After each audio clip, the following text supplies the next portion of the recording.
In this 2-hour CE webinar, we're going to really talk about making your clear aligners more predictable. We're going to talk about alternative aligner options, more sustainable digital dentistry, about saving money, great orthodontic systems and biomechanics for primary care dentists, and how to reduce revisions and refinements. No worries, we're going to have some tricks and tips, and I always add new ones every time I talk to you. And we're going to be dividing this into 3 sections today. My section is going to be the longest. It's going to be about 40 to 45 minutes. I'm going to do my best.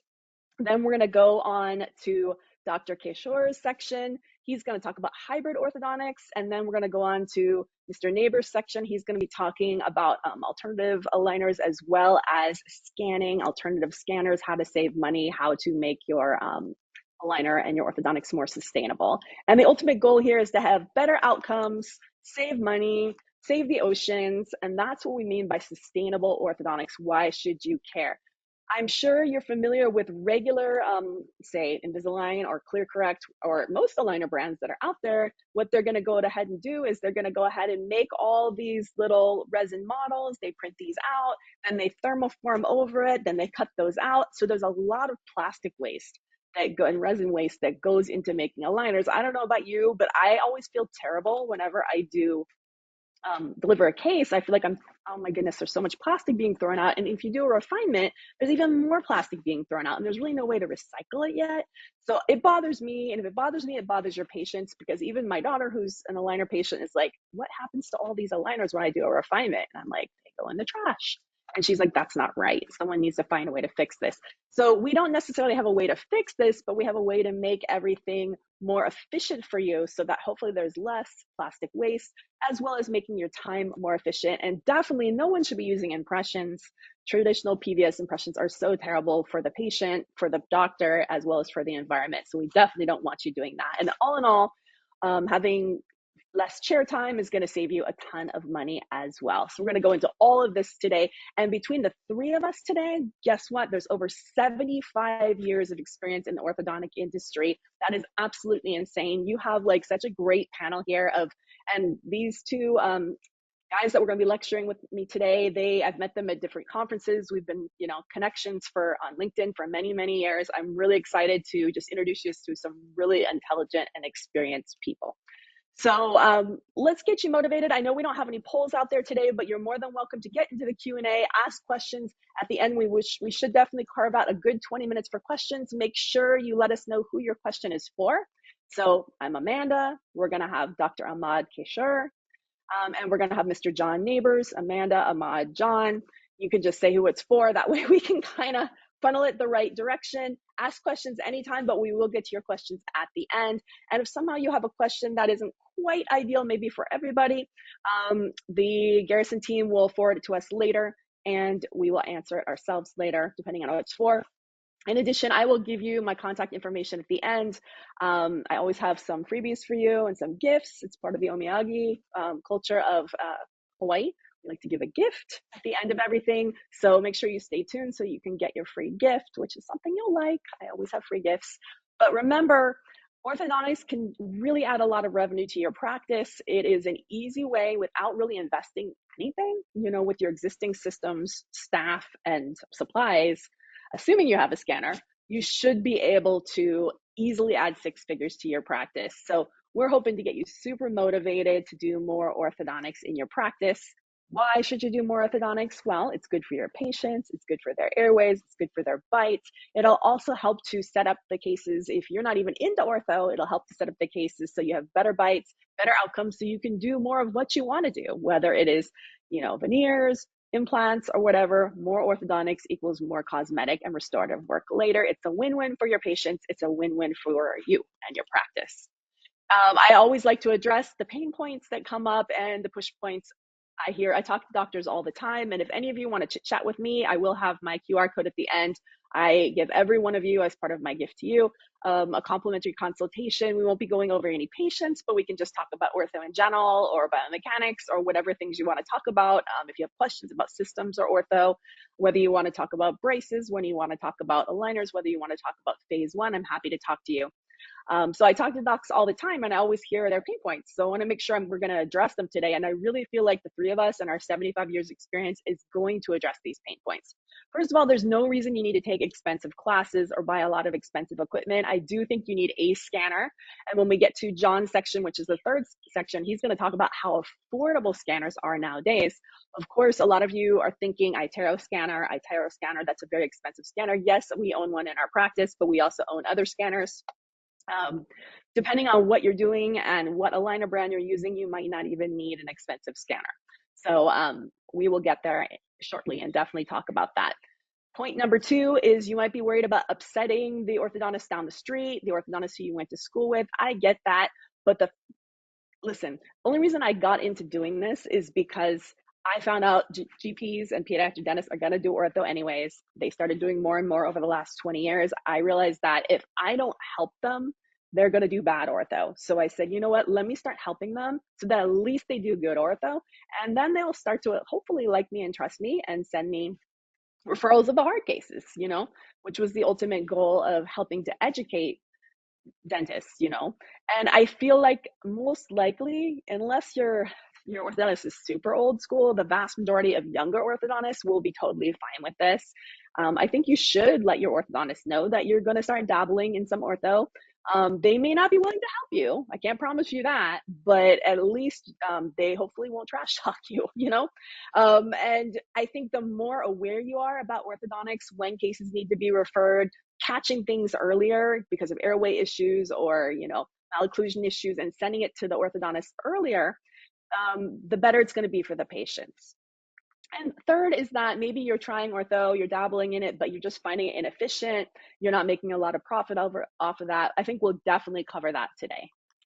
So what are the three different buckets? We kind of talked about this. Today, we're going to be focusing more, well, actually, we're going to be focusing on all three. I'm going to be talking a little bit about phase one appliances.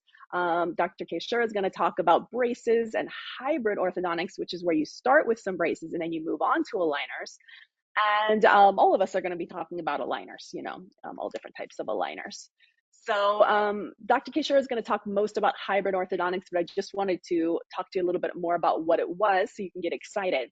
But a lot of times you have a case which is extra challenging and maybe you're like, oh, this is too hard for me, I'm going to refer it out, which is totally fine. But the definition of hybrid is having or produced by a combination of two or more distinct elements marked by heterogeneity, I can't pronounce that word, in origin, composition, or appearance. So that basically means that we're starting with one thing and we're moving to another thing. It's composed of two different ways of doing things. So usually it means starting with braces on the hard parts, whether it be like high canines or it's rotated premolars, things that are really difficult to do in aligners, but way more efficient to do in braces. You throw braces on for 3, 4, 5, 6 months, get the hard movements out of the way. Patients are usually pretty excited to have braces and some colors for a few months, and then they get burnt out.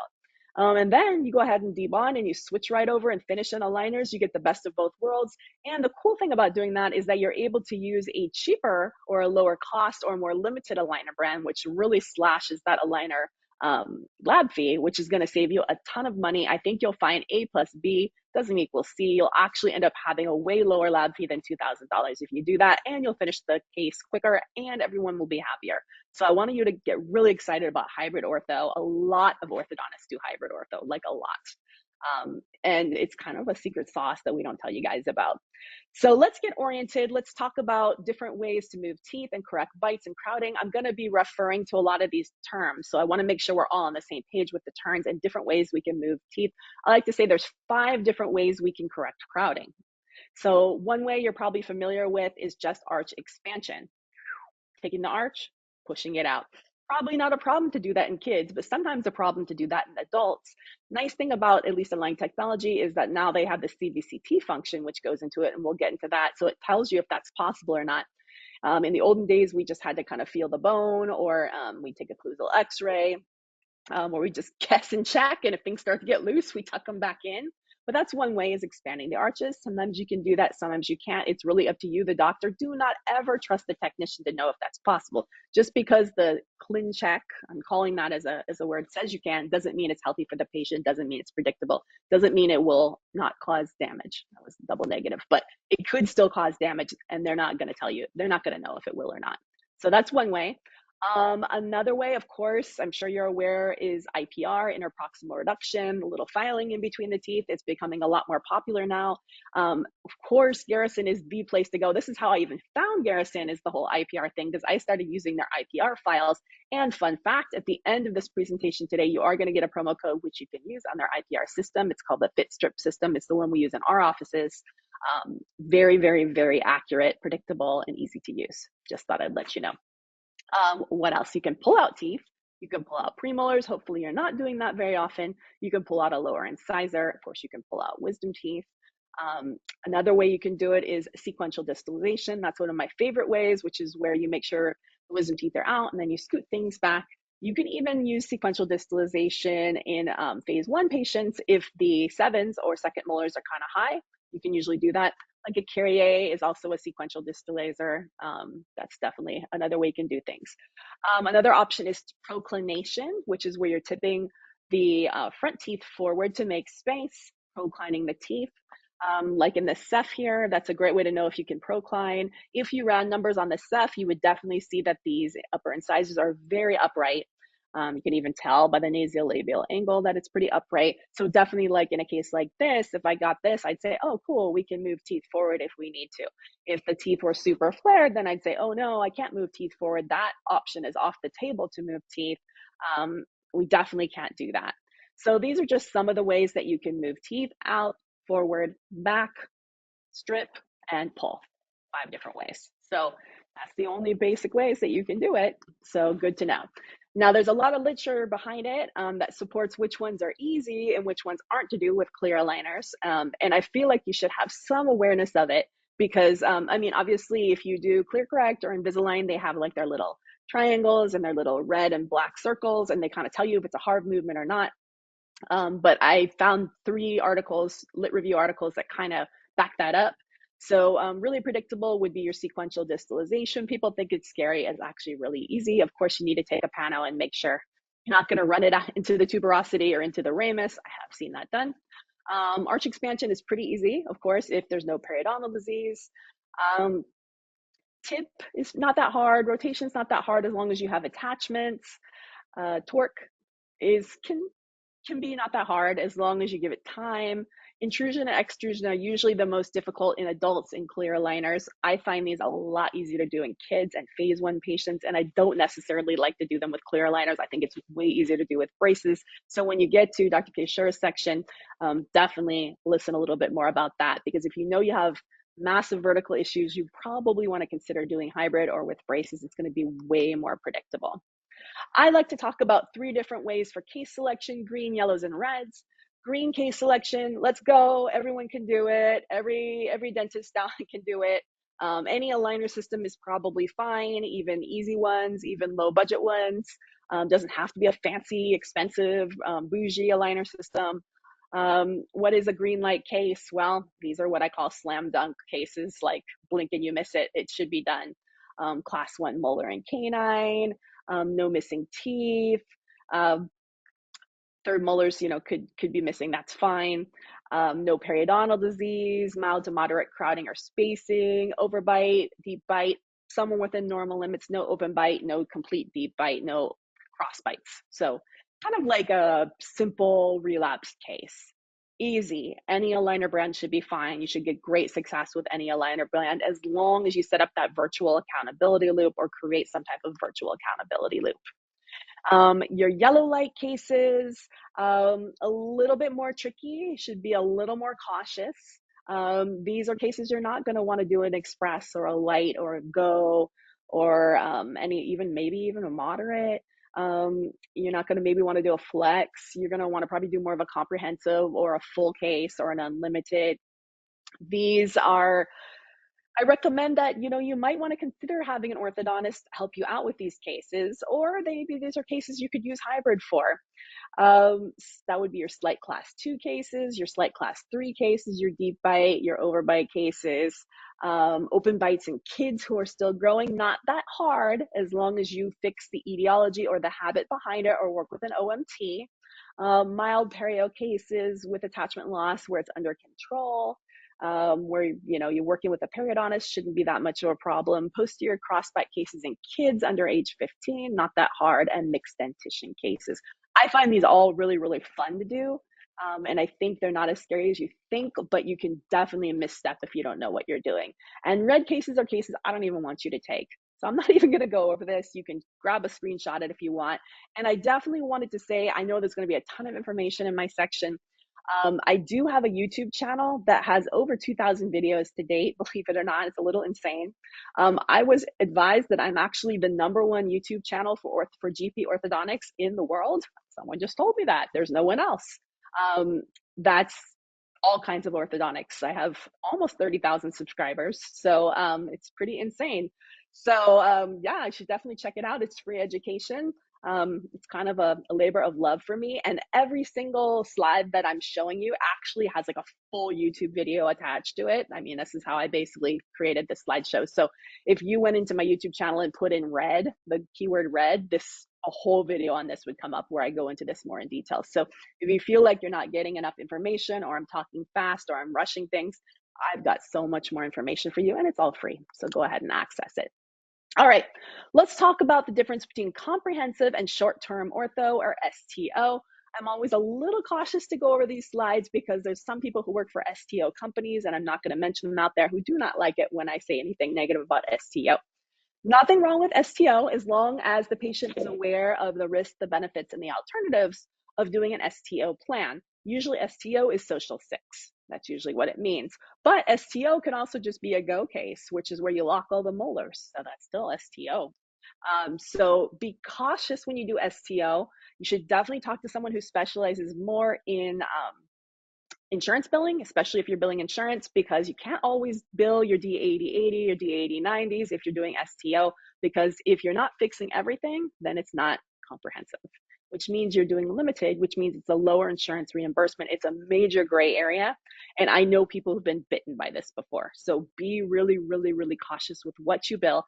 And my general philosophy, if you've worked with me ever on a case, is always show the patient perfect first.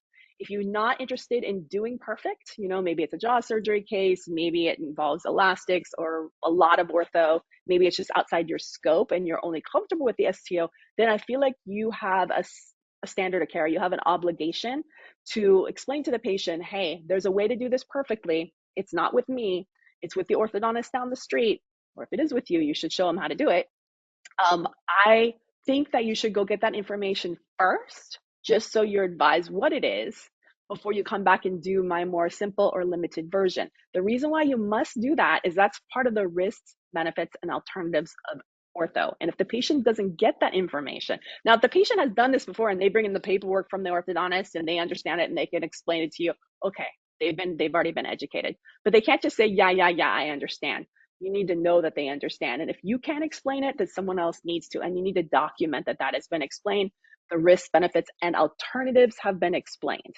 Because if you just do some front teeth work only, first of all, you're using up their insurance benefits. If they're insurance patients, you might make actually their bite or their perio worse in the long run.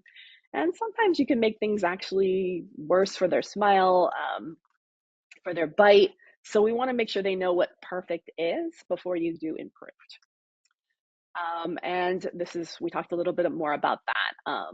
Comprehensive is fixing malocclusions, overjet, overbite, cross bites, and finishing the case ideally, including torque and root uprighting.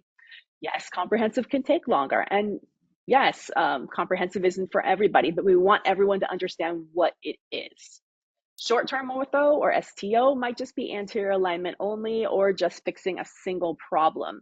Again, like 15, 20 years ago, no orthodontist did STO. But, you know, after SmileDirectClub came out and orthodontists realized that sometimes some patients want STO, you know, they just want to fix that one tooth if it's possible. Even if it's not the best thing for them, it's the right thing for their pocketbook, or it's the right thing for them at the time. So as long as risk, benefits, and alternatives are explained, it is okay in most circumstances. Let's talk about diagnostic records that you might need for orthodontics. You got to take the Ortho 8 series. I work with doctors all the time who just can't get this down. If this is some of the things I'm going to mention to you, I did mention Omiyagi that I'm going to give you guys a gift at the end. If you want to reach out to me, I will give you up to 3 documents from my document library. Not all not everything in my document library is listed. So I'm going to mention some here in the presentation. So if you think something is interesting and you want it, take notes and let me know that you want it. So 3, not 33. Last time I did one of these presentations, someone listed like 30 that they wanted. I was like, no. But ortho photo series, I can give you a copy of this. It'll show you exactly what ortho photos should look like. They should look like this, which means when I look at these lateral photos, I should be able to see the full first molar, okay? Not foggy, not cut off. It should be taken perpendicular to the occlusal plane, not like this, not like this, okay? When I take the occlusal pictures, I should be able to see the second molars if they're erupted. This is basically a perfect set of orthodontic photos. You also need to have a panoramic x-ray. You can use an FMX. I prefer a pano. It really depends on the situation. Watch out. Sometimes when you take an FMX, there's an impacted tooth or a supernumerary tooth that isn't shown, and that's on you. If you took the FMX and not a pano and there was a super or pathology in there, that's your license for not taking the pano. So I want to warn you guys who are taking FMX, I highly recommend getting a pano. If you don't have a pano in your office, there's a million different ways to get panos out there, and I have a lot of content on that. You also need to have a scan or study models. Most people are just doing scans. You should save your scan in the cloud. If you don't know where to store scans, there's lots of different ways to store it. You need to hold your scans, at least in the United States, at least 7 years after the patient turns 18 or 7 years after the start of treatment. 7 years after his treatment is finished for an adult. So the magic of 7. That is for, you can talk to your dental practice liability company, but that's what they're going to tell you. If you're not from the United States, you should check with your own insurance company. Some other records that might be helpful, but you may or may not need, would be a cephalometric x-ray or a CBCT, a hand wrist x-ray, periodontal charting. These are supplemental x-rays depending on the complexity of the case, if it's a growth modification case or not, that you may or may not need. Traditional cephs have the full head, as opposed to a CBCT. Sagittal slice is taken from a CBCT. Depending on what you're doing, the sagittal slice might be just fine.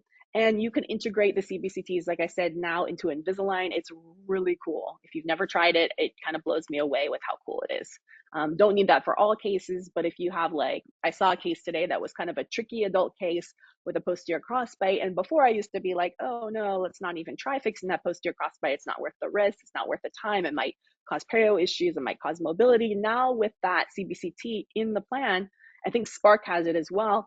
You can actually see, well, how far can we actually take this crossbite? And I'm kind of surprised sometimes how you can do it. And then sometimes things I thought I could do, I'm like, whoa, we definitely can't do them. All right, I promised you I'd get into phase 1 in functional appliances today as a part of the hybrid treatment. Like I said, Dr. Kishore is going to talk about braces and hybrid treatment. I'm going to talk about phase 1 in functional appliances is hybrid treatment. Get the bite problems out of the way with functional appliances first, be it expanders, things to correct vertical, things to correct open bites, things to correct deep bites, and then move into some easy breezy aligners once 7 to 7, all the teeth come in. Oh, you'll love this. Why I became an orthodontist. Yeah, this is me. This is high school. Yeah, that's nice.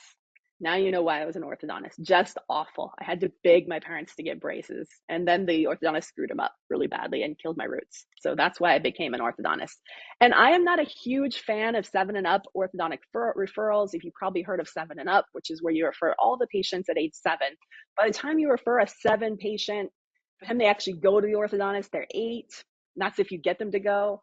A lot of times by 8, I mean, the girls are already skeleton mature almost. The 60% of growth, of facial growth, is already done by age 6. So I actually want kids to get referred at 2, 3, 4. I know that you say that's insane. I'm not saying we're going to do anything, but just get them in the pipeline. Unless you know how to do these things yourself, look for big problems, big problems. And you guys may not have the eyeballs to be able to catch big problems, but I'm glad to train you if you want to learn. I have a lot of content. Catch the big problems earlier, and it just makes the ortho so much easier when they're older. So I like to say after phase 1, a lot of times if all the stars align, you might not even need much of a phase 2, or you might be able to do such an easy breezy phase 2 that you can use a simple low budget aligner system. And I know that John is going to be talking about in our 3rd stage a little bit more about some aligner systems out there that are low budget or lower budget. where you can just pay per aligner, or you can just have like a more limited package that are crazy affordable. And if you get the bite problems out of the way when the kiddo is young, it makes it so easy. So what are we looking for? What should be right after phase one? Well, first of all, your patient should be class one molars and class one canines approximately if they haven't erupted. Secondarily, you need the right size garage for the tongue. I like to say the tongue should fit in the garage. It shouldn't be spilling out the sides. It shouldn't be coming forward. It should be parked at the top. So it needs to be the right size and the right shape.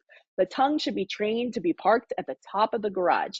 I want all of you guys who are listening to this lecture, I want you to freeze. We're going to do something fun. I want you to not move your mouth exactly where your tongue is now, unless you were eating. Think about where your tongue is. If your tongue is not on the spot, which is the roof of your mouth behind the incisive papilla or incisive foramen, your tongue is not on the right spot. Try doing that exercise throughout the day. Just pause. Where is my tongue? If your tongue is not where it's supposed to be, parked in the garage on the spot, your tongue is not in the right space. And the same thing goes for kids. So many kids have their mouths hanging open all the time, and that causes growth to happen in the wrong direction. Often it causes the lower jaw to grow down and back as opposed to forward, and causes kind of funny shaped faces to happen. You need to catch this stuff at 2, 3, 4, 5, not at 7, 8, 9.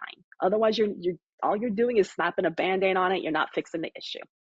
Also, we don't want any ENT issues, tonsils and adenoids. We want to have a patent nasal canal where they can breathe in and out. No myofunctional issues, no oral habits, no sucking thumbs, no mouth breathing at night. Compliance should be really good, and they should have proper body posture. So we want all the stars to align. And this is a really, really great book. By the way, it's not my book, but I'm a huge fan of this book. If you want something to read that's low budget, I think it was around $10. I talked to Dr. Lim a couple times, and it is an amazing book with all the research citations about airway health. I strongly recommend it. I've read it backwards and forwards a few times. It is literally kind of my airway ortho Bible. It's written more for consumers, but it's an easy read for dentists. I strongly recommend it. Some other books that are really great, which are a little less kiddo focused, are the book Breathe. Is it Breath or Breathe? I can't remember. As well as Jaws. That's another great book. I recommend all these books just to kind of get you a little more information, because we're just hitting highlights here. I think we talked a little bit about what phase one treatment is and what phase two treatment is. You're going to find a lot of parents and patients are going to say, no, I don't want phase one. It's too expensive. But you have to let them know that we're 60% of growth. And if you need that citation, that Dr. Lim's book actually has all the research to back up everything. Everything I'm saying is covered in her book. I'm not saying I took it from her because I knew this all before, but if you literally read the book, you would find the research article to support it. So 60% of growth of the face is completed by age 6. So if we don't get those problems out of the way, the face is going to grow wrong, and it's going to be a lot harder to fix or impossible to fix. We're going to get a more compromised outcome if we wait until the patient is almost done growing. There's a lot of kiddos, especially girls, who are done growing by 8 or 9, which is why we need to get growth issues and airway issues completed early. And like I said, a lot of times when all the stars align and everything's done and the patient did their job and you did your job, sometimes you don't even need a phase 2. So, and need might just be some really easy aligners, just cosmetic. They might just need a new set of retainers. So sometimes it actually ends up being cheaper to start with phase 1. Can never make promises, can't predict. You end phase 1 with 2 to 2 in, that's 8 permanent teeth, as well as first molars, that's 12 teeth total. We still have another, 16 more teeth, did I do that right, to come in. So, I mean, sometimes funky things can happen. My daughter went through phase 1 treatment, looked really good, took an x-ray, canine was still impacted. It was just genetic. There's nothing we could do. So of course she had to have phase 2, but we did everything right. We got everything the right size. We fixed any habits, and that's just how it was. But hopefully if you're doing phase 1 on a patient, hopefully you're not charging an arm and a leg for phase 2, because that's just not right. So keep that in mind. Here are some of the examples of different appliances you can use for phase 1. There are fixed appliances, there are removable appliances, there's vertical appliances, there's sagittal AP appliances, there's transverse appliances. So, there's appliances that push things forward, appliances that push things back. I'm not a big fan of backwards movements. For the most part, in kids, I want things forward. But there's an appliance for everyone, and there's a way to do everything, and there's appliance for every philosophy in your practice. You do not have to offer all the stuff. You can offer some of the stuff, but if it's too difficult, you can refer out. One of the gifts, if you want paperwork from me, I can give you that might be helpful for you is the My Phase 1 Smile form. It's going to take you through like a little screening form that you can tick, the boxes, and it'll add up scores, and it'll kind of tell you if phase 1 is needed. It's kind of nice because you can send it home with the parent, and it actually gives them a score, because a lot of times, just mom comes to the screening appointment for ortho, and then dad doesn't understand, and then that way if they come home and they see that their score is 30, oh my goodness, they must have phase 1 treatment. It makes a little bit more understanding. So I'm glad to give it to you as one of the documents if you'd like it. Glad to share that with you. Another great form you can have is a sleep disordered breathing form. I don't care if you use mine, you use someone else's, you should have one. You should be giving every kid in your practice a sleep disordered breathing form, not unlike you should be giving every adult in your practice a sleep form. The ADA did say this is now standard of care to be screening every single kid for sleep disordered breathing and every adult for sleep dentistry. It is, the reference is actually in that book of Dr. Lim's that I mentioned, as well as you can Google it. You should be doing this on every single patient. And if you're not doing it, you need to start doing it. And I'm glad to give you a copy of the one I made if you'd like it. Expanders are awesome. There's all different ways you can expand. Now there's 3D printed expanders. I know we're not going to be talking too much about expanders today, but I do have a ton of content videos about how to do expanders, every type of expanders, how to design expanders, how to fill up lab slips for expanders. And Dr. Kishore is a huge resource for expanders. He's not going to be talking about that today, but he knows a lot about expanders. So definitely, if you're interested in the biomaterials, I'm sure he would love to tell you more about it at another time. Removable expanders, fixed expanders. We've got growth modification devices to make little jaws bigger. Of course, Invisalign with MA is another option that's out there. I actually love Invisalign with MA. Get those little jaws fixed when their kids are little, and then you can finish in some easy breezy aligners later. Class 3 correction, of course, you need to find out, is the patient maxillary deficient or is the patient mandibular prognathic, which means you need to take a ceph, get ceph numbers, and you need to treat accordingly. Usually, if the kid is young, under age 8, it's usually due to maxillary retrognathism, and it's a very easy fix. Whether you're going to just go ahead and advance the premaxilla like we're doing on the left with a little appliance, or whether you're going to do an expander and a face mask, which is not as scary as you think. You do not have to wear a lot of this stuff to school. Get it out of the way, get it fixed. Vertical issues, easy breezy to fix. There's fixed options, there's removable options, there's ones that are glued to the teeth, there's ones that are that can come in and out. You can build them into aligners. So many different things you can do for vertical. And yes, we are on to aligners.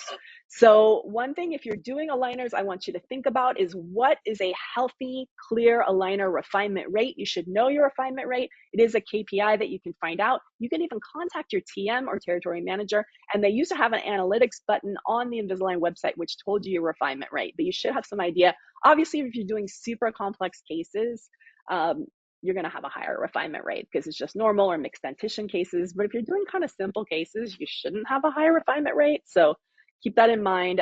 There's a lot of ways you can get that down. Think outside the box, I like to say. All different ways to do things. Remember, the dentist drives the aligner treatment planning bus. Good outcomes require all three. Number 1, good case selection. Remember those green light cases. Number 2, good treatment planning. Do not just rely on the technicians. It's usually not great what they do. Their goal is just to get it done and to save the company money. And third is your virtual accountability loop. You need to have your patient either coming in routinely or be checking virtually. There's lots of different additional apps and softwares you can use for that. We're going to go a little bit more, I believe, in John's section into alternative aligners. Obviously Invisalign, ClearCorrect are brand name aligners. There's also alternative aligners, which are other brands that are out there, which are great. And then, of course, lastly, you have the white label aligners, which are unbranded. Different ways you can do it. Usually for white label, you're going to pay per aligner. Some white labels you're going to have to make in your own lab. Some you can outsource. I'm happy to talk to you guys about all three if you have any questions about what the difference is, if you want to talk a little bit more after. What is batch printing and shipping for white label aligners? Batch printing is a cool thing, and if you're not familiar with this, and you can even do this with some bigger aligner companies as well. which is basically where you don't have them all made at one time. You only have, like, let's say it's a 20 aligner treatment plan. Let's just say I want to have the first 5 printed. That's it. Just 5 out of the 20, 5 upper, 5 lower. Then you only pay for what they ship, which is helps to cut down on your overall lab fee, your upfront lab fee. That way you're not underwater or negative equity on the case, you know? So maybe your patient, and this is basically how SmileDirectClub worked initially, is they only shipped what you paid for. I know a fair amount about that company, and I think I can talk a little bit about it now. So if you put down just a small down payment, they only shipped you a few aligners. And then once you paid more, they shipped you the next. There's no reason you can't do the same thing in your practice, which will help you do more cases, because nobody wants to be underwater with a $2,000 lab fee if their patient could only put a $400 down payment down. So just things to keep in mind. You can always ask about batch printing. Invisalign's not going to do this. ClearCorrect is, well, they have a flex option. So yeah, that's one way that you can do it with them. But a lot of other alternative aligner brands have ways to cut down on the lab fees. And if you don't ask, they're not going to do it. You need to be really familiar about aligner tracking. You need to be on it. You need to have a handout. I do have an aligner tracking handout that I can give you as one of the handouts, which basically your patient needs to know what good tracking is, what bad tracking is, and they need to keep an eye on it. They need to put their aligner in and check in the mirror and make sure it's fitting. If their aligner is not fitting, they need to chew it down. If they can't get it seated, you know, really quickly, then they need to go back to the previous aligner. Your patients should understand how to do this. They should also be saving their old aligners in between appointments. You can give them a little box. It's a nice little take-home thing. Like, a lot of people make boxes and they save them, and they bring them in, because that way, if you have to backtrack, you can, and you don't have to do a refinement. One great tip is to get into the Bolton tab, and to be familiar with what the Bolton discrepancy is. And I know it can be a little bit complicated. I'm not going to get too much into that. I have a lot of videos on this, but this could help to save you a lot of time and heartache, is understanding Bolton. Invisalign has it, ClearCorrect has it, Spark has it, SureSmile has it. I'm sure most brands do have a Bolton tab that you can check. Learn to understand what Boltons are. Orthodontist eyes can catch Boltons real easy. IPR, learn to do it right. I know I mentioned the Fit Strip kit is really accurate. I believe there's going to be a promo code at the end. You can use it to buy fit strips. I don't benefit if you do, so I just let you know that that's what we use in our office. And that's one of the reasons I like to work with Garrison, is they have a really good, accurate IPR kit that's affordable, and it will help to reduce your refinements. You should definitely be familiar with how to do IPR and learn to do it well. And this is kind of their IPR kit. We talked about CBCT feature, Invisalign Clincheck. If you are using CBCTs and you are using Invisalign, it's a really cool feature. I strongly recommend it. I personally don't care for it. This is just my personal opinion on kids. I just find it not accurate on kids. But for the 25, 30 and over, it is a no-brainer. Round tripping, I'm not a fan at all. Round tripping is basically moving teeth forward and then doing IPR and tucking them back. I don't recommend it. That is going to usually be the default. So if you don't tell them no round tripping, you're going to get round tripping, and it can cause damage to teeth. So just keep that in mind. Get a scanner. This is a no-brainer. I'm not a fan at all of attachmentless aligners. Don't do it. Occasionally you can do it if you have a higher trim line and if there's no extrusive or major rotational movements. I know there is an entire DTC industry that did a million cases without attachments, but a lot of them didn't work out. So you have to be very cautious. You can use your TMT or your tooth movement table to know if you can do attachmentless aligners. But I mean, for me, I never do those as light or express cases. They're always going to be comprehensive, and I let the patient know that if it doesn't track, they're going to have to get attachments. Sorry. Or it's going to be a non-ideal or alternative outcome. Different aligner brands have different trim lines, personal preference. Some people like them high, some people like them low. I can go into that. I have a lot of content on that a little bit more. I'm not a huge fan of single arch treatment. There's a few exceptions for that. Be really cautious and run it by an orthodontist before you do it. Always capture the terminal molar on your impression or scan. That means if third molars are erupted, you must include it. If you don't, you're going to get super eruption of those teeth. Same thing with second molars, and funky things are going to happen. So be cautious when you take your scan or impression. Make sure you correct all the habits before you start aligner treatment. And habits don't have to be just thumbs. It can be mouth breathing. It can be a lot of things the patient might be totally unaware that you might not even see in the office. There's certain things you're going to look for, and if you're not sure and you got that icky feeling there might be a habit, run it by an oral myofunctional therapist who usually can do a functional assessment for a pretty affordable price. Even a tongue tie is a habit issue, you know, and sometimes it needs to be corrected. Be on the lookout for masseters, heavy masseters, square jaws, and low ankle cases. It can cause massive posterior open bites that kind of looks like this girl here. See how big her masseters are? You can bite down and feel them pop out. Masseter Botox is really helpful on those cases. We talked a little bit before about keeping your eye on your black and blue dots on your Invisalign cases or your green and yellow triangles on your ClearCorrect cases. Those shapes can be really helpful to tell you when there's a difficult movement. Obviously, we talked about green, yellow, and red cases. These would be more yellow or red cases. So keep your eye out for that.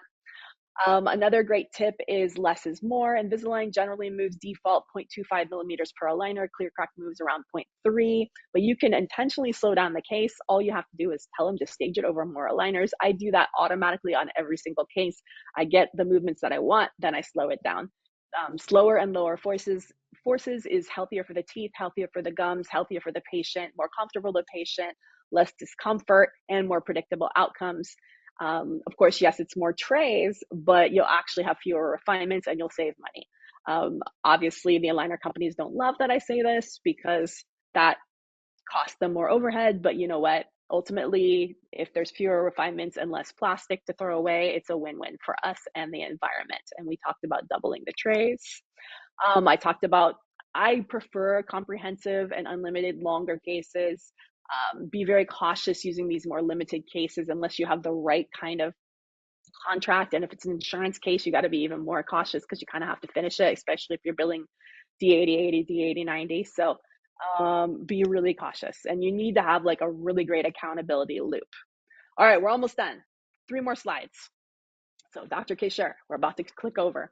This is another great handout. It won't be listed on my handouts if you want to get the freebies, but this is my copyrighted Invisalign and clear aligner last aligner workflow. I kind of created this org chart because I work with doctors all the time that are like, are we done? Or do we need to do a refinement? Or can I just do retainers? And it takes you through all the little org charts. Yes, no, do this. If not this, then this. I'm glad to give you a copy of this if you'd like it. All right, my gift to you for attending the webinar, 3 free documents from my document store or any of the ones I mentioned, but this is the catch. Deadline is 5/10/24. So you have to reach out to me in the next few days, and it's 3, not 30, not 10, not 15, 3. All right, get out your phone. Here's my QR code. You can access my 2,000 videos. You can get access to my document store so you can tell me what documents you want. You can reach out to me and tell me what documents you want, as well as any other webinars or live courses I might be doing. If you want to attend, you're more than welcome to. I also have over 700 blogs, which you can access, archive webinars. Most of this is free. A lot of it is free, and I'd be glad to give it to you. Yeah, that's pretty much that. And thank you so much. This is my email. Awesome. You can take a screenshot of that, and I'm going to go ahead and get Yeah, off, we'll switch over to Dr. Kasher and here. we will switch over, Second. and I will stop Hello. share. Yeah, now you Okay. should be able to share your screen, Dr. Kasher. Let me see.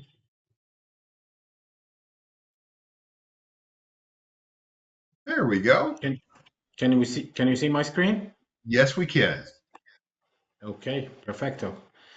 Hello everyone. Good evening, and hope you are enjoying this amazing information from Dr. Amanda, a great friend and great resource, as she said. The first, the biggest and the most YouTuber, orthodontic YouTube channel for GPs, and actually not only for GPs. I feel like it's a great resource for everybody, and it's free. Definitely, it's a must to subscribe to her channel, and always look for anything you have question for. You can ask her for. Again, this is me, Dr. Ahmad Kishore, and I'm going to be talking today about the hybrid orthodontic treatment. I work at 5-Star Orthodontic Lab. I want to start with a quick, with a small smile. I like this. So let's watch this. We all need business, and this is a good way to have business. It's a lot. It's a small ad that I like always to present.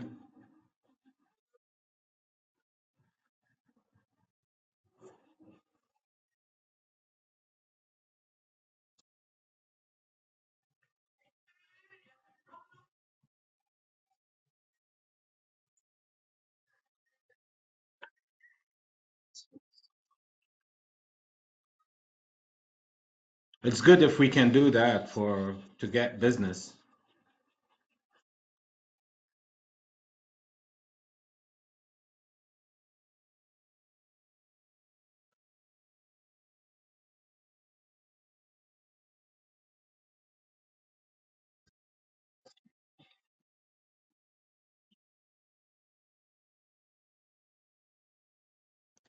So I hope I made a little smile on your face after this ad. It's really funny.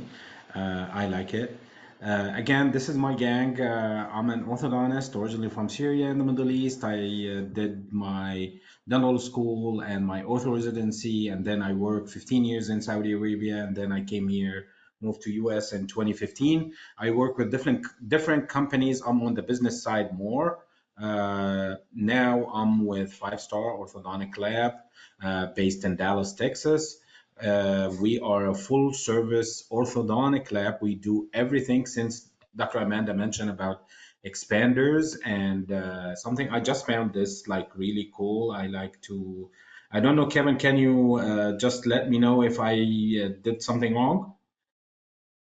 No, everything's good. Is it Well, showing you're not this? in full screen mode right now.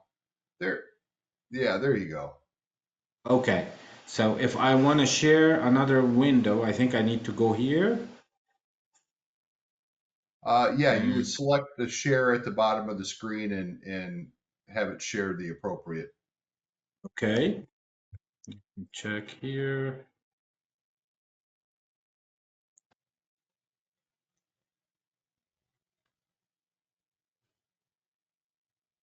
Make sure you're still, yeah, still set up as presenter. So, yep, just click the share button at the bottom and Okay, I was trying like to get you can see the screen, right?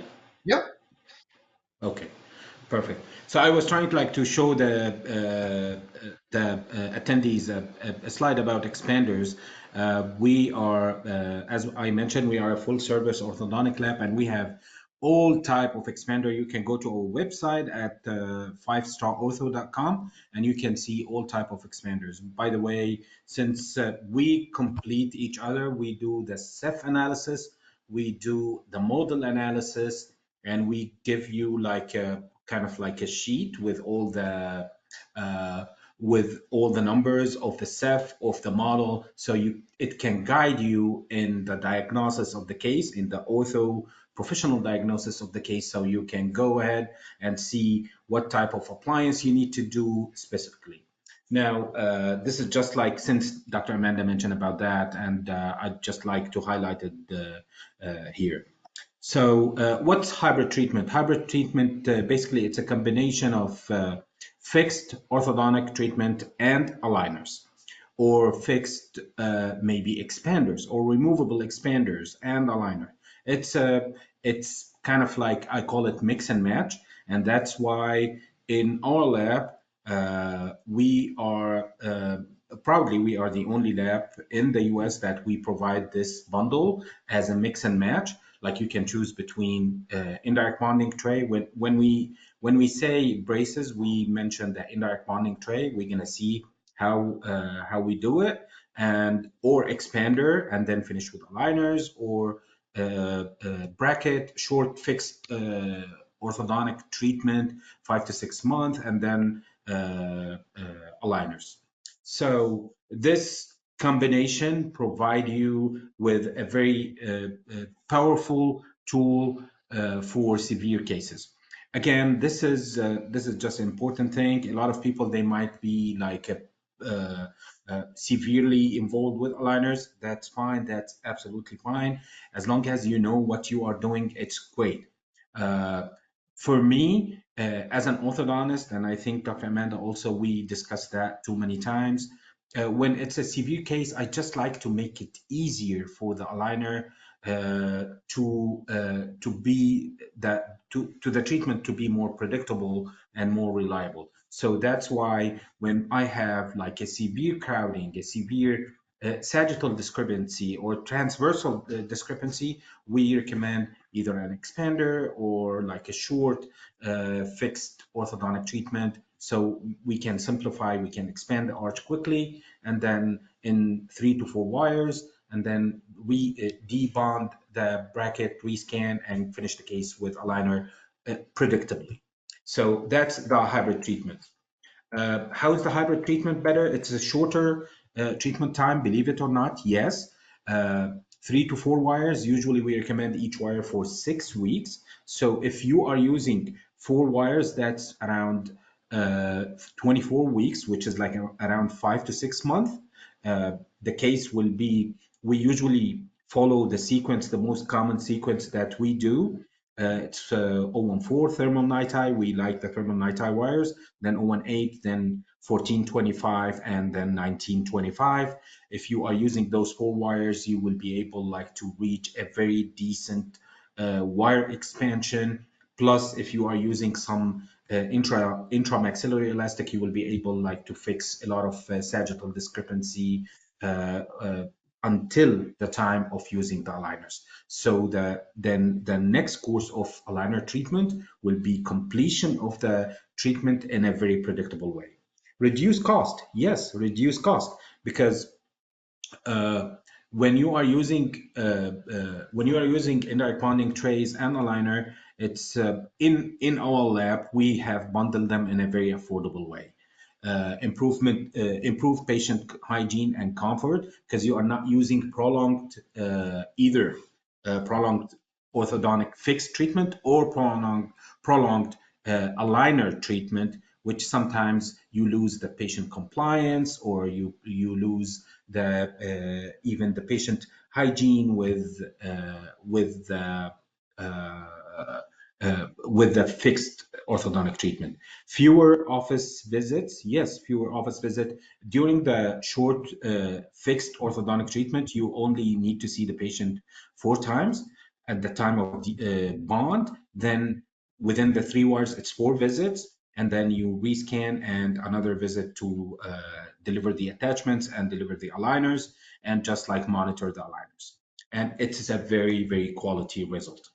There is a lot of research about hybrid treatment. Our time is limited. We just like want to just highlight a thing to you, that something to consider on those severe cases.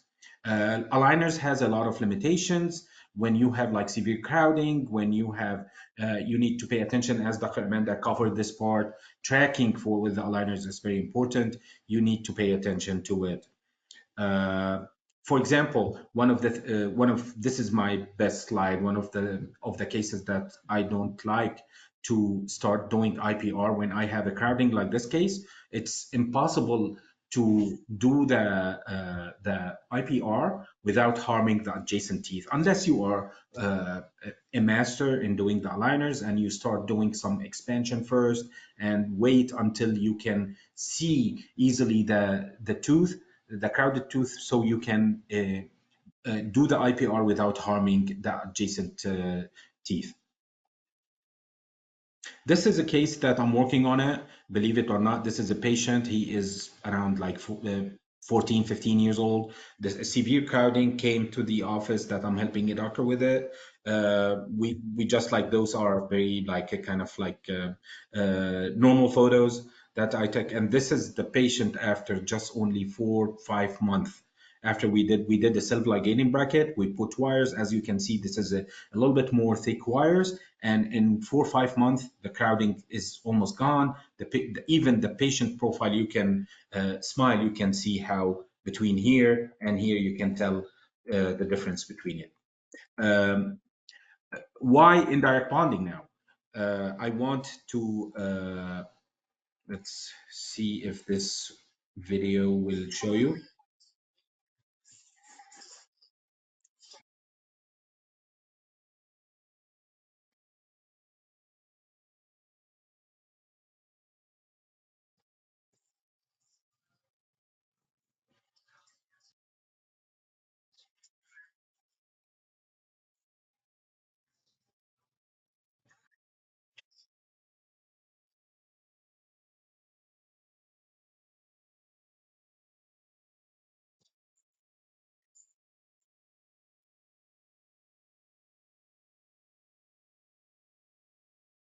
As you can see here, the trays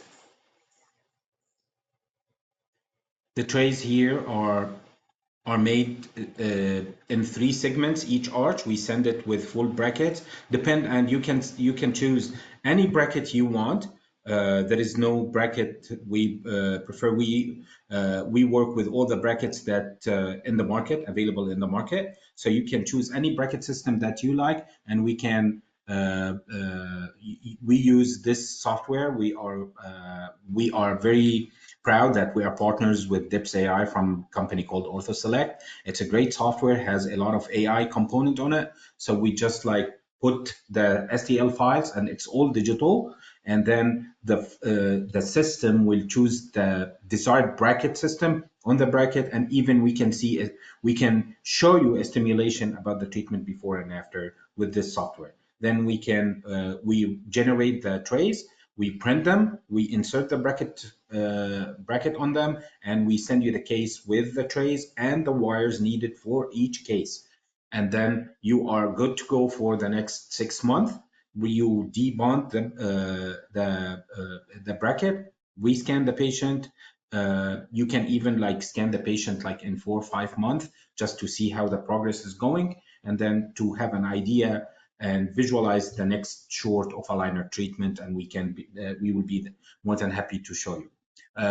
Why indirect bonding? As I mentioned, bracket positioning is a kind of even for us as an orthodontist, especially in the posterior teeth, is very hard to get the bracket on the exact and precise location. So indirect bonding take all the hassle from you and provide you with a perfect location of the bracket. All what you need to do, just follow the workflow, the recommended workflow of the indirect bonding, and you will be able to deliver bracket in a very short and fast session. Maybe it will take around 30 minutes to do upper and lower, and that's it. You will see the patient every 6 weeks, as I said, change the wires, and in 6 months you can move to the next stage.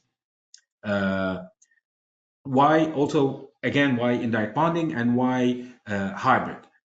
Finishing the case with bracket, sometimes it takes like a lot of effort and a lot of skill set and a lot of time, especially in the finishing stage. So finishing stage with aligner is really very predictable because everything is done with the software, with digitally. So you can set up the teeth on the position that you like with the attachments. And I highly also emphasize on the point that Dr. Amanda said about using the attachment. It's really very important. Although there is a lot of media about that you can do things without attachment. Yes, but to be more reliable and more predictable, definitely attachment will be better situation to do that. Speaking about the oral hygiene, a prolonged fixed orthodontic treatment can lead to a lot of like enamel like bad hygiene problem, or those issues that are compromised things that we can get with aligner with the orthodontic fixed treatment if they are long. This is also another funny video about repositioning the bracket that we don't like the patient to go through. Most of you are familiar with the repo session after like couple visits with the ortho treatment. So you don't need to do that. You just deliver the indirect bonding, and that's it.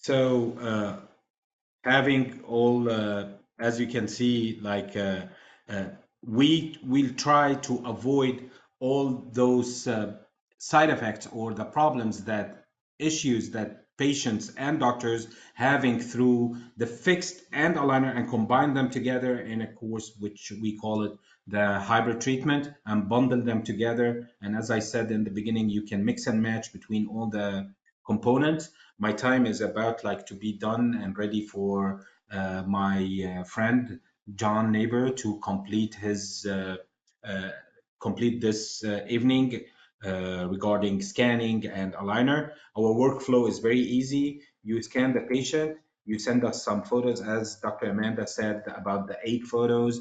They are really great featured for us like to do a good diagnosis. And we, as again, I mentioned in the beginning, we have our own proprietary self analysis that we do for cases with the, if you send us like photos, X-ray, the more you send us, the better. With the STL files, you can use it, send it through our portal, and we will sit together and discuss the case and give you. We will see the recommendation that needed for each case, and then move along. So that's it for me. All right, And Dr. Kasher, we'll go ahead then and set up Dr. Neighbors or John here a John, second. Make you the presenter, John. I'll stop share. You stop me, right? Yep, you're all set now, Doctor. Thank you. If you guys have any question, feel free to reach out to me. Okay, John, you can share your screen. Yep, working on it.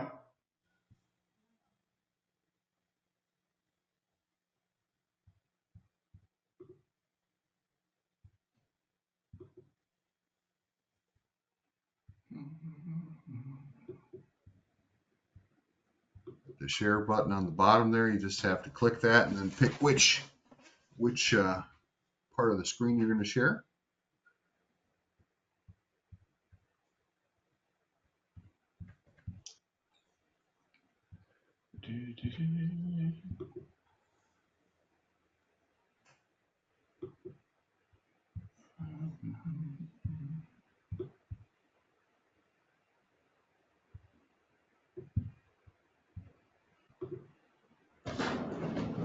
Okay.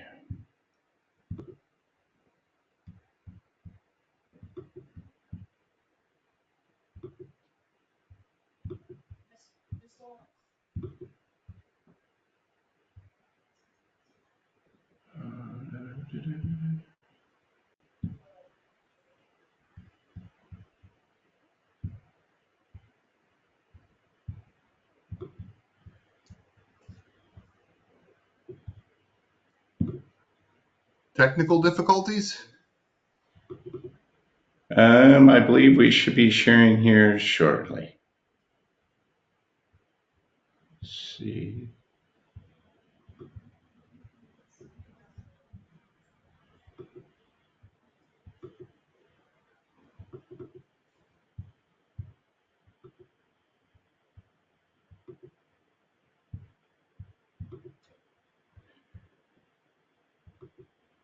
So Kevin, I've highlighted my screen here to share.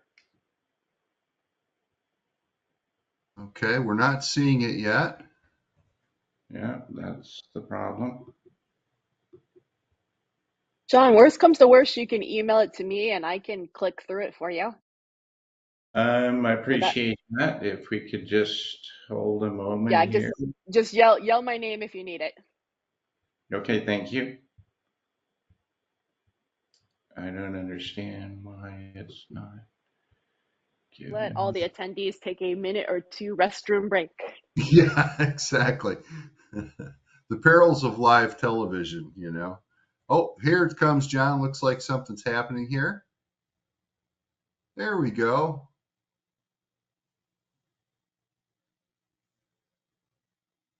What are we seeing? You just need Down to here? change the screen, the Yep. shared screen. The center of your screen. Yep. Click that.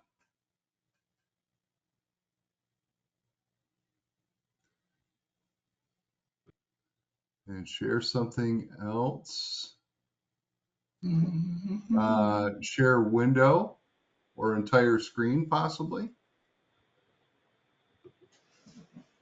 Let's see what our, Yeah. there's your presentation. There it is.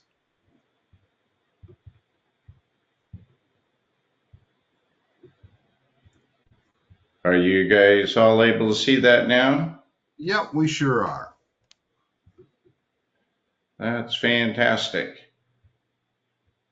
Let me get this to, okay. Appreciate everybody's patience there. Great presentation with Dr. Amanda, Dr. Ahmad. I'm going to talk to you a little bit about some scanners. So I'm John Neighbors, and my career has been dedicated to orthodontics, and I am the CEO and founder of First Class Aligners. Okay, so why I got started here with First Class is I really understood from looking at what was going on in the marketplace, there was really an opportunity here really to go after these mild to moderate cases, what Dr. Amanda calls red, or no, excuse me, green and yellow. We do treat red cases, but I found that looking at what was going on with SmileDirectClub and Bite, the direct to consumers, doctors really needed a better method of treating these mild to moderate cases, and they needed to be able to get their costs down so that they were more competitive with some of the direct consumer, and it was under the guidance and the treatment of a doctor. So my efforts here with First Class was to make it more accessible, more effective for mild to moderate treatment, and also to lower the cost of these intraoral scanners, which has probably kept, those of you that are not in the market yet, the cost has been rather high, but the costs are coming down. So I'm very pleased to have this opportunity to present to you today. All right, so on this agenda here, we're going to go over clear aligners, where there's substantial growth. Many of you are probably aware of that. You may be surprised what I show you here shortly. The size of the intraoral scanning market, percentage of dentists using an intraoral scanner. We'll talk about traditional impressions versus digital impressions, and the cons about traditional impressions. As Dr. Amanda talked about, time to get digital if you're not, and we'll share some information on things you need to look for to get there. A lot of pros for digital impressions. We're going to talk about the range of indications that digital will provide you. We'll show you the popular scanners. Open source is a term that you've heard, you may be familiar with. Closed source, we'll talk about the two of those. And then we'll talk about, if you're considering purchasing a scanner, some of the things you're going to look for. Okay, so the clear aligner market is very, very significant. This slide surprised me when I was establishing First Class Aligners, and certainly further motivated me. April of 23, this article from Global Newswire, $5 billion business in 22 with 27% annual compounded growth. So by the time we get to 2032, 10 years from now, we'll grow from $5 billion to $48 billion around this whole world called aligners. There's several reasons why this is occurring. If we look at the graph on the right-hand side, teenagers are becoming, the upper part of these bars here are teenagers. So teenagers are growing rapidly into this market. If I was a dentist, that would probably be the only thing that I would do is aligners. And I'm partial to that because I've been around orthodontics my entire career. And it's a very nice way to make a living and not work real hard. You may need some support from like a Dr. Amanda to answer questions you might have. But if you really stay in what Dr. Amanda calls the green and yellow cases, they're a lot more predictable and a lot easier to work on. The more complex cases that, like what Dr. Ahmad was talking about, doing hybrid, you can still do a hybrid with the mild to moderate cases, is what I call green, and yellow is mild to moderate, but there's tremendous growth here. Okay, so how big is this intraoral scanning market? Currently, well, around 22 to 23, it was 500 million. And by the time we get to 2032, 10 years from now, the business will double. So those of you that are not in a scanner now, you will be likely over the next 10 years. It certainly helps increase the value of your practice. You'll really be very happy when you've made that transition. If you look at aligners growing at 27% compounded over the next 10 years, scanners are going to grow about 7.5% over the next 10 years. Okay, so the ADA in 2021 did their surveys and found that 53% of the practices that were surveyed were using an intraoral scanner. So, that's gone up. I don't know what those percentages would reflect today, but we know over the next handful of years here that there will be very few people doing traditional impressions. All right, so we've got the traditional impression and we have the digital impression. So if we look at the cons for a traditional impression, these are the points here on the screen, the dimensional instability, setting time, tear strength, shelf life. It's messy. Patients, don't necessarily like that very much. If you ask a patient anything that they didn't like about going to a dental office, they'll tell you it was the impression tray. Limited detail and reproduction.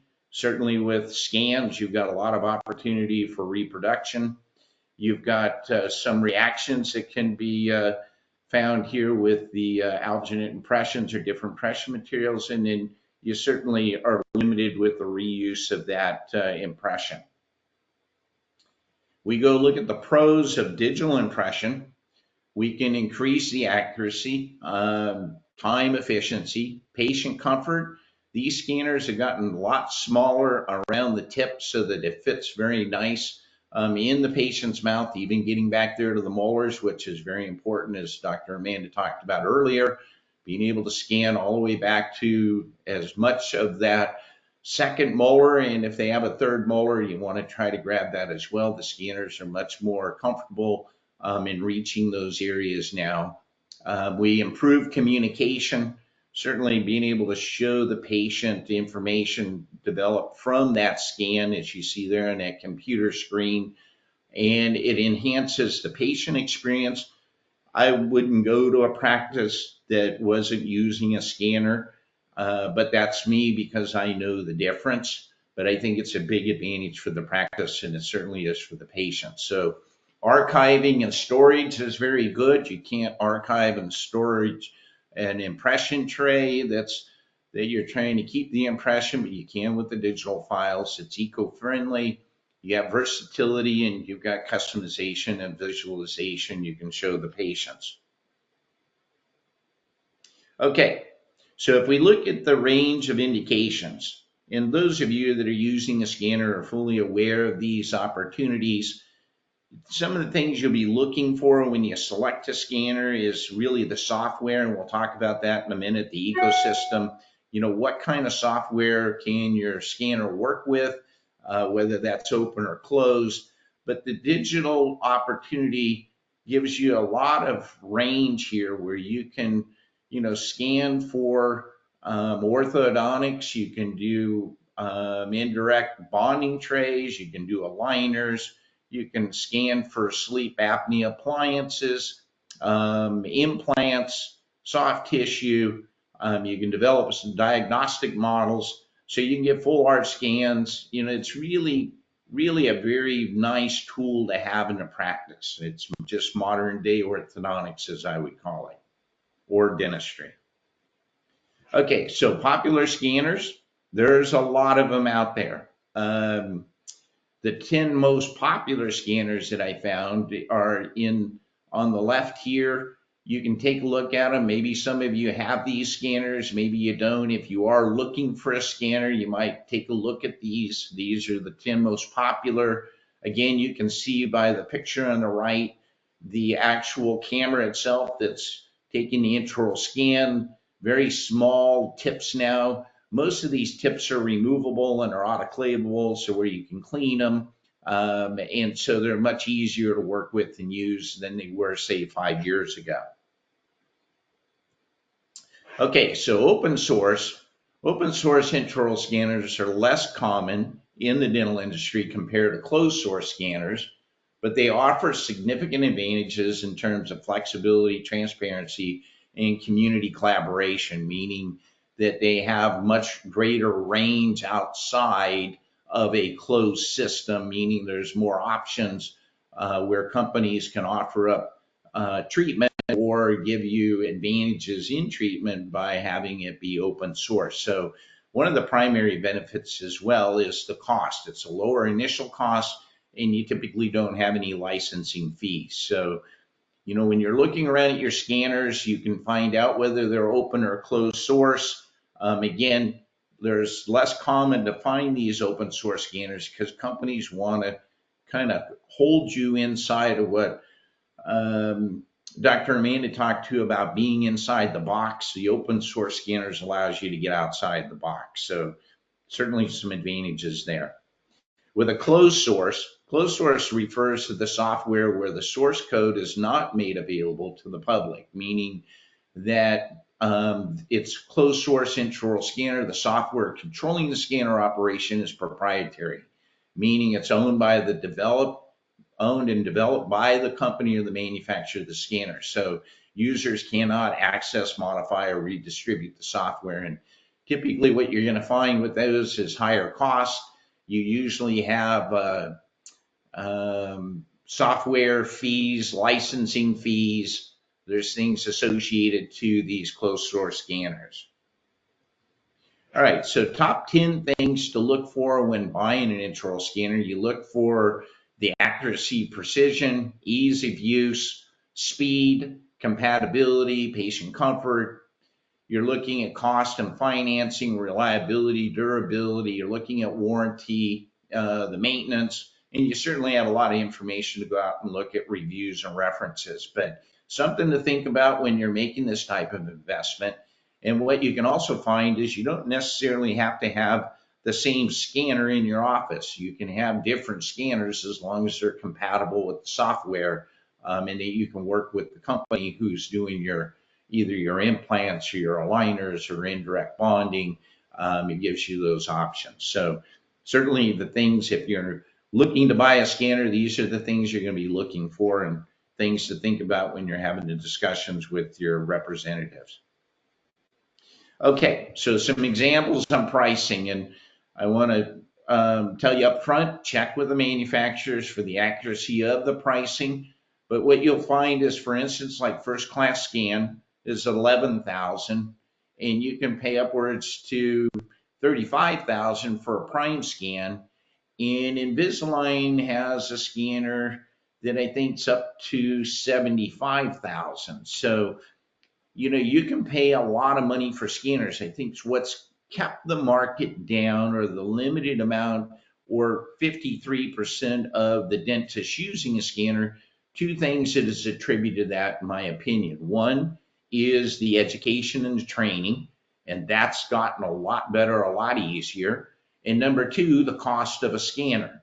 It wasn't but a few years ago that you couldn't get a scanner for less than, say, $25,000, $30,000. So in the last couple, 3 years, you've really begun to see these scanners come down in price, certainly greater options and opportunities for your dental practice, and then looking at the indications that they provide as well.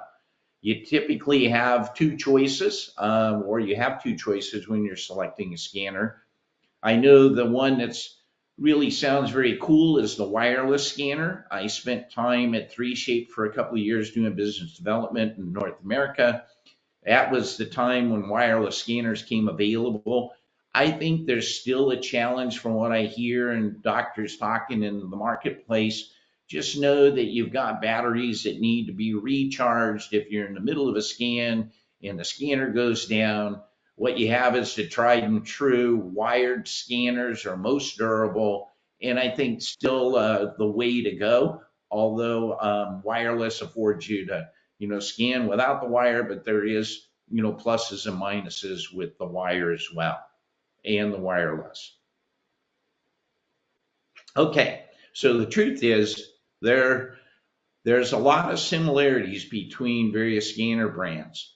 So knowing that, there's not, when you go in and you look at the specifications on a scanner, you can look at the price, but more importantly, you want to look at the indications and what kind of software and relationship that the scanner has to support your practice. What can it provide you?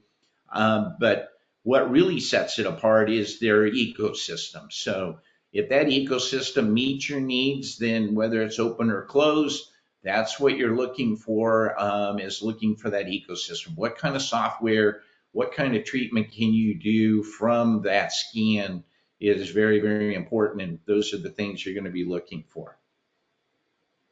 All right, so if we look at the aligners and retainers, I think, the picture here on the right are all the things that you can now do with aligners. And this is one of the reasons we're going to go from 5 billion in sales to 50 billion in sales, because a few years ago, you couldn't add these types of functions or clinical advantages to an aligner that you can do today. So we've got beveled attachments, we've got hooks, you can put in power chains, you can do cutouts for buttons, you can hold space for erupted teeth. You've got your occlusal and posterior and anterior bite ramps.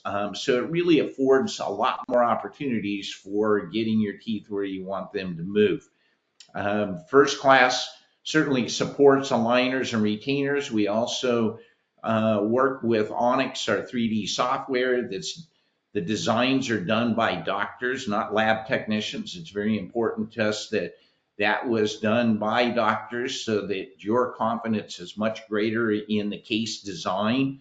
Of course, if the case is going to be more challenging, maybe more in the red zone or a darker yellow, then you might want to be reaching out to an orthodontic colleague or to Amanda, where she's available to kind of guide you through that. But most of our cases are mild to moderate cases. They're the green or yellow, although we do treat complex cases, but we're very affordable, keeping our costs down, cost per aligner or retainer.